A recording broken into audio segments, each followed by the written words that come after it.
وين ابو جورج؟ مثلا بالعزيزيه. بالعزيه. وين نروح؟ تروح انت للفقراء. نودي تعزيه. تعزيه. متابعينا الاعزاء، نحن بحي العزيه بالموقع اللي صار به انفجار من مخلفات الحرب عند الجهاله اللي يشتغلون بالخرده. فبي تعزيه راح نوصلها انا وابو جورج من احد الاشخاص الله يجزاه الخير. طبعا هذا الفيديو للي يحب يساعدهم راح نحط الموقع وعنوانهم بالضبط، لانه عائله صارت اكثر شيء تضررت، صارت ايتام.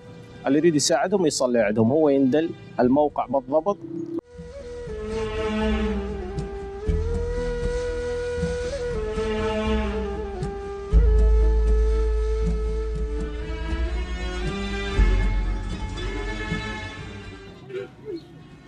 الله يرحمه، البقاء لله.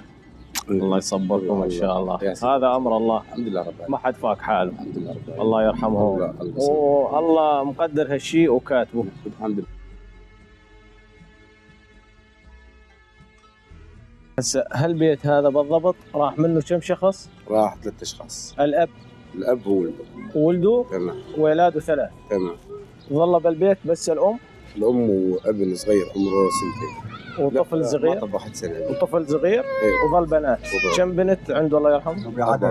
4 بنات. يعني فقدوا 4 اشخاص. الاب و3 ولاد. اب وولد. يعني هسه بالحاله هاي ما ظل عندهم معين للعيله. في معين رب العالمين. اكيد رب العالمين خير معين. لا حول ولا قوه الا بالله. طبعا هاي تعزيه والله يرحمهم. الله يرحمهم. ونحن ذكرنا الموقع للي يريد يساعدهم ويجبر بخاطرهم بتعزيه، يندل البيت هذا البيت والعائله ما ظل بيها غير الحريم وطفل صغير. الله يرحمهم والله يجعلهم من اهل الجنه والله يصبركم. لكن لازم واحد يتوخى الحذر ويدير باله مثل هالاماكن هاي، لانه شفت انت هالموضوع هذا سبب كارثه كبيره. يعني مو بس العيله هاي، في عائلات اخرى. مضبوط. الله يرحمهم والله يصبر قلب امهم. لا حول ولا قوه الا بالله.